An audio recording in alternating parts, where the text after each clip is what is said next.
तुला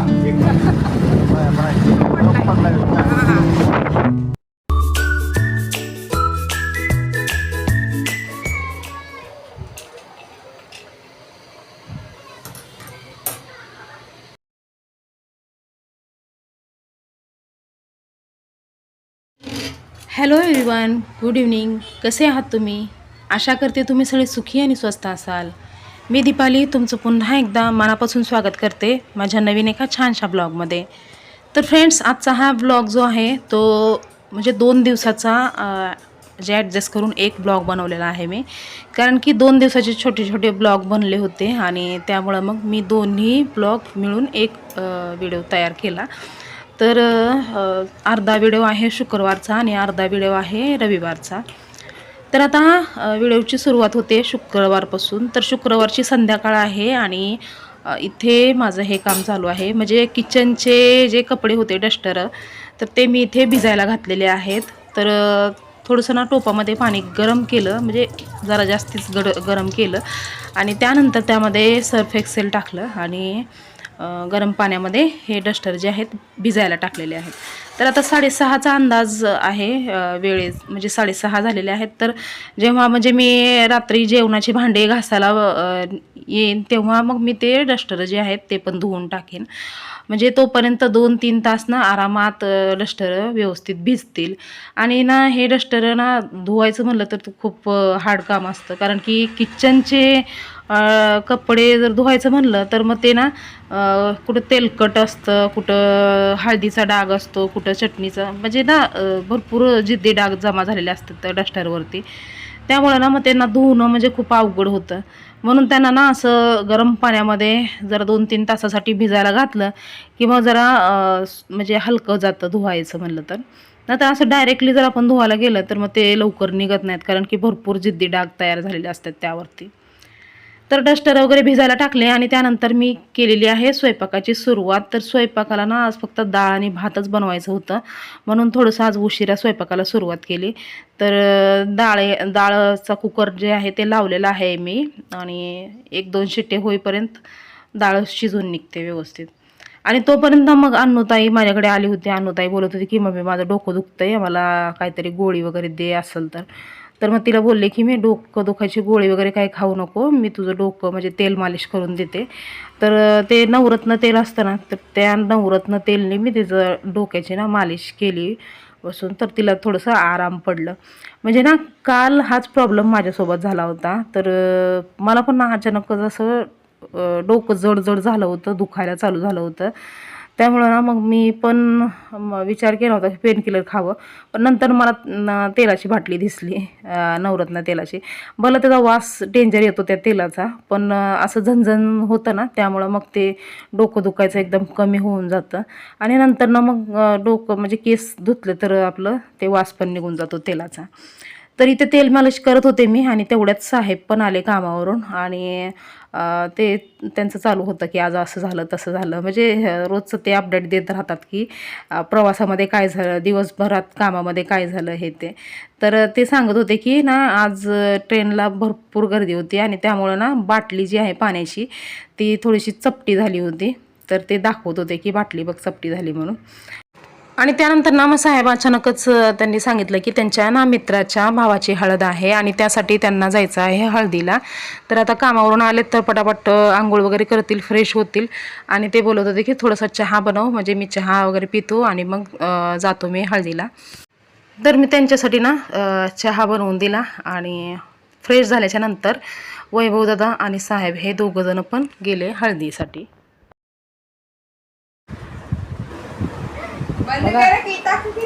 हिरो चालला हळदीला, हिरो.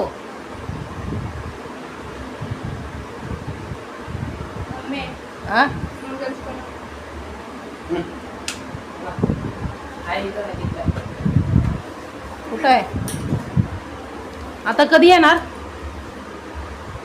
कधी येणार सांगा. 3 वाजता.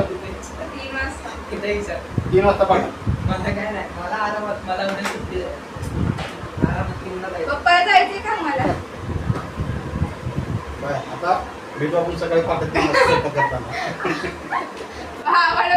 तेलाचं पाकिट घेऊन या.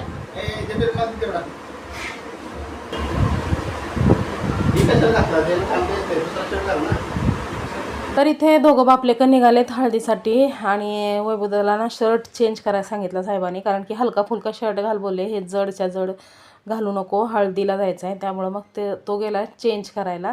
वापरलेला पाहिजे, वापरलेला. सकाळी गेलेला ते दे ना. नाही दिसायला सकाळी लागते ना. ही काय वापरलं नाही जायचं.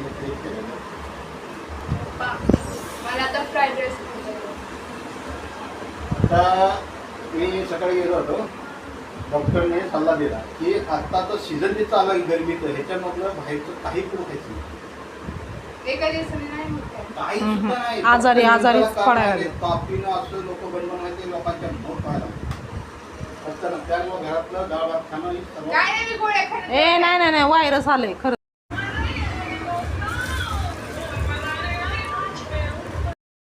आणि ना महिना अखेर असला की मग एखादी वस्तू संपते, दुसरी राहते, असं थोडंफार म्हणजे किचनमधल्या ज्या वस्तू आहेत त्या संपत असतात, सामान म्हणजे.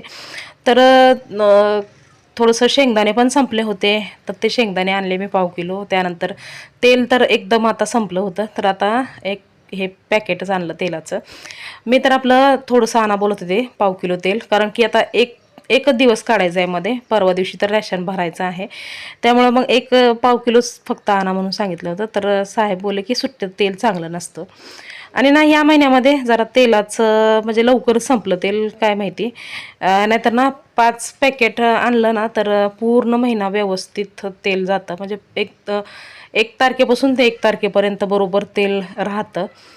आणि ना तेलाचा वापर जास्ती होऊ नये म्हणून ना मी ही ऑइलची बॉटल मागवली ऑनलाईन.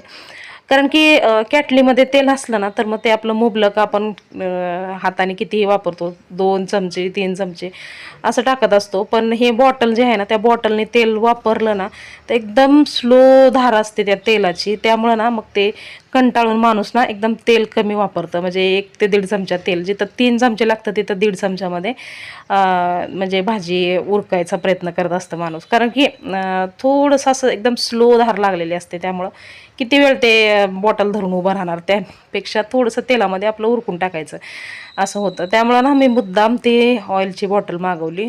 तेलाची कॅटली आहे माझ्याकडे स्टीलची, पण त्याच्यामध्ये ना मी सुकट भरून ठेवलं आणि हे ऑइलची बॉटल यूज करते, ज्यामुळं तेल जे आहे ते थोडंसं कमी प्रमाणात यूज होतं. पण गेल्या महिन्यात ना थोडंसं भजी वगैरे जास्ती प्रमाणातच झालेलं आहे. त्यामुळं म्हणजे आत्ता ना आजकाल ते शुगरचा प्रॉब्लेम जो आहे तो साहेबांचा कमी झालेला आहे, म्हणजे शुगर लेवलमध्ये आहे. त्यामुळं मग बनव भजी, बनव हे बनवते असं चालू असतं. त्यामुळं मग ना तेलाचा थोडासा जास्ती प्रमाणात वापर झाला होता, त्यामुळं ते लवकरच संपलं, 1 दिवस अगोदरच संपलं. तर आता इथे वाजलेले आहेत रात्रीच्या 9:30 आणि अन्नूताईचा चालू आहे अभ्यास. आम्ही बापलेक चाललो आता लग्नाला. काय देखो संध्याकाळी 9 वाजता. ठीक आहे.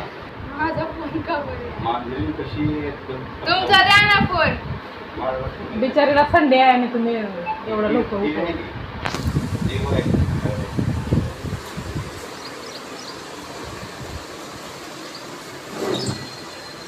बाय येतो संध्याकाळी. घेऊन येतो. तिला नाही आणायचं ना, घरातच ठेवायचं आहे. घरात राहा, आम्ही येतोच.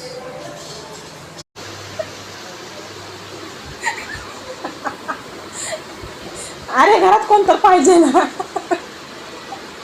तू जाय नाहीस. मी पण चालले ना. काय तुमचं चाललंय यार, चाललं नाही मी पण चाललं. जाणार आहे, मग घरात कोण तर पाहिजे ना. मला माझा मोबाईल द्या परत. असं थोडीच आहे, मोबाईलचं काय असतं. टीव्ही आहे का, मध्ये टीव्ही बघत बस. ती त्याची आहे.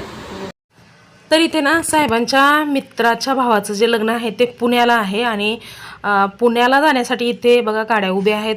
तर सोसायटीमधले भरपूर लोक आणि आजूबाजूचे पण भरपूर म्हणजे पंचशील ग्रुपचे पण भरपूर सदस्य निघाले होते लग्नासाठी. पण आम्हाला एक प्रॉब्लेम झाला, आम्हाला जाणं झालंच नाही लग्नाला, कारण की एकाच दिवशी 2 कार्यक्रम करायचे होते आणि दोन्ही पण महत्त्वाचे होते. तर हे जे लग्न आहे ते म्हणजे मित्राच्या भावाचं लग्न आहे आणि त्यामुळे तिकडं पण जाणं महत्त्वाचंच होतं. आणि त्याचसोबत दुसरा कार्यक्रम होता की साहेबांच्या भाचीचा साखरपुडा होता. तर तिकडं पण जाणं महत्त्वाचं होतं. म्हणून मग मी ठरवलं की मी आणि साहेब आम्ही दोघेजण जाऊ साखरपुड्यासाठी आणि वैभवदा जाईल लग्नासाठी. तर जेणेकरून दोन्ही पण महत्त्वाचे कार्यक्रम आहेत आणि दोन्ही पण अटेंड करता येतील. तर आता वैभवदादाला साहेब गाडीपर्यंत सोडून आले आणि आता इथे मी जे आहे ना ते वैभवदादा सकाळी सकाळी निघणार आहे, त्यामुळं ना मग मी त्याला ना चहा आणि चपाती बनवली होती खाण्यासाठी. पण आता 3 तासाचा प्रवास तर आहेच पुण्यापर्यंत म्हणलं तर 2-2.5 तास तरी लागतात, ट्रॅफिकमध्ये 3 तास लागतात. तर 3 तासाचा प्रवास आहे, तर त्यामुळं ना तो बोलत होता की मला गोड नको जास्ती, म्हणजे त्यांनी काही खाल्लंच नाही. त्याच्यासाठी बनवल्या मी तुपाच्या चपात्या, चहा, पण फक्त अर्धी चपाती तो खाल्ला. आणि त्यानंतर मग साहेबांनी त्याला म्हणजे खाण्यासाठी पैसे वगैरे दिले, तुला काय खायचं असेल तिखट वगैरे काय खायचं असेल तर खा, असं म्हणून दिले पैसे आणि तो गेला आता लग्नासाठी. तर आम्ही जाणार आहोत नंतर साखरपुड्यासाठी आणि त्याचबरोबर ना आज भरपूर महत्त्वाची कामं पण आहेत. सोसायटीची मीटिंग आहे, ती मीटिंग पण अटेंड करायची आहे. त्यानंतर रेशन पण भरायचं आहे, कारण की म्हणजे सामान संपलं आहे घरातलं, भरपूर सामान संपलेलं आहे. आणि त्यानंतर मग सुट्टी पण नाही भेटत ना त्यांना, म्हणजे एखादी सुट्टी घ्यायचं म्हणलं तर ते होत पण नाही. म्हणून ना आजच्या आजच भरपूर कामं आवरून घ्यायची आहेत. त्यामुळं मग दिवस पूर्ण जो आहे तो आमचा बिझीच जाणार आहे. तर आता या वैभवदादाच्या चपात्या बनवून झाल्याच्यानंतर मग आता इथे मी बाकीच्या जे उरलेले पीठ होतं त्याचा पण चपात्या बनवून घेतल्या आणि नाश्ता आज याचाच होणार आहे. तर सुकटची भाजी होती रात्रीची आणि आता चपात्या बनवल्यात गरमागरम. तर तिघंजणं पण आता नाश्ता करून घेऊ, मी आणि अनुताई आणि साहेब, आम्ही तिघंजणं पण नाश्ता करून घेतो आता.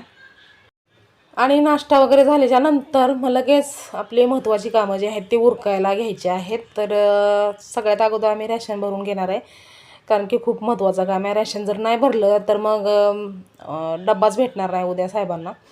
त्यामुळं मग रॅशन भरणं हे खूप महत्त्वाचं आहे. म्हणजे आजच्या आज जर रॅशन भरलं तर मग दळण पण ठेवता येईल, दळून पण आणता येईल आणि मग त्यांना डब्बा भेटेल. तर सगळ्यात अगोदर रॅशन भरून घेतो. त्यानंतर मग घरातली जी काही धुणं भांडे हे ते ते कामं आहेत ते पण उरकून घेते आणि तोपर्यंत मग साहेब त्यांचं ते मीटिंग आहे सोसायटीची ती आवरून घेतील आणि स्टेप बाय स्टेप आम्ही सगळी कामं करणार आहोत. म्हणजे एकाच दिवशी कामांचा भरपूर लोड आलेला आहे, त्यामुळे साहेबांना थोडंसुद्धा आराम भेटणार नाही आज.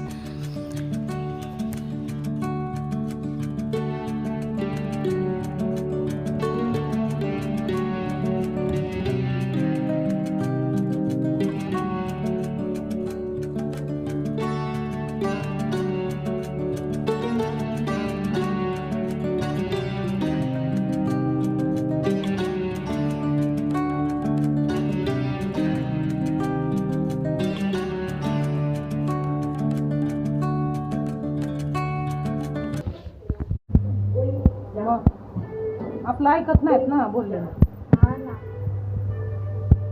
मग आपण इथे नसतो गेलो असतो, डिमांडला गेलो असतो बदलापूरला डायरेक्ट.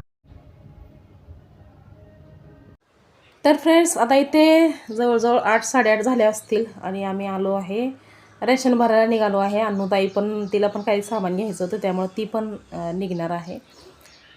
तर हे बघा इथं कोण आलं आहे बघा, आमच्या अन्वी मॅडमची मैत्रीण.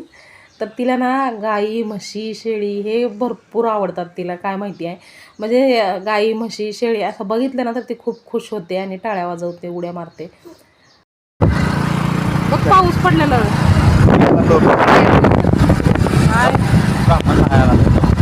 बाई आंघोळीला मस्त मज्जा येते. पाऊस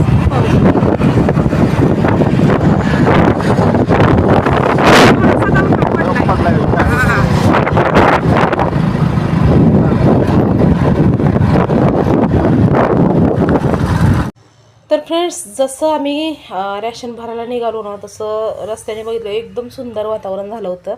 कुठे पाऊस पडला होता, कुठे नव्हता पडला, असं हे झालं आणि म्हणजे वातावरण ना थंड झालं होतं. तर अशा कडाक्याच्या गरमीमध्ये ना थंड वातावरण झालं तर एकदम मनाला म्हणजे आनंद होतो, तसं झालं होतं. खूप म्हणजे उत्साह वाटत होता. हे आता पाऊस पडला थोडासा तर अजून पडेल असं म्हणून उत्साह वाटत होता. पण काय पडला नाही नंतर पाऊस, तर ऊनच राहिलं दिवसभर. आणि आम्ही जाऊन रॅशन वगैरे भरून आलो आणि त्यानंतरनं लगेच होम डिलिव्हरी पण केली त्या लोकांनी रॅशनची. आणि आता पटकन मी दळण वगैरे करून घेते, म्हणजे चक्कीमध्ये दळण ठेवता येईल.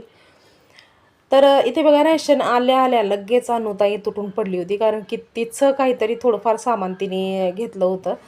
तर ते सामान ती आपापलं सामान वेगळं काढत होती, म्हणजे फेस वॉश वगैरे ते कंडिशनर शॅम्पू वगैरे तिने वेगळं घेतलं होतं. तर ते सगळं सामान ती बाजूला काढत होती.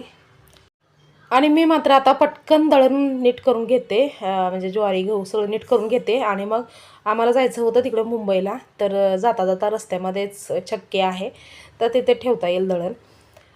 तर फ्रेंड्स, आजचा हा ब्लॉग आता इथेच थांबवण्याची वेळ झालेली आहे. तर आजचा हा ब्लॉग तुम्हाला कसा वाटला हे कॉमेंट करून सांगायला विसरू नका. व्हिडिओ जर आवडला असेल तर लाईक करा, शेअर करा आणि चॅनलवर जर नवीन असाल तर चॅनलला सबस्क्राईब करायला विसरू नका. तर पुन्हा लवकरच भेटूया आपण नवीन एका छानशा ब्लॉगमध्ये. तोपर्यंत स्वस्त राहा आणि मस्त राहा. बाय. दिवाळी आणले हे बघ, एक तुला एक मला. आता मुद्दा झाला एक कसलं विषय करत नाही एवढं. टायगर इथे माझ्या काम मी तुला हे दिलं ना, काय म्हणते त्याला, नट्स पण आहे त्याच्यात.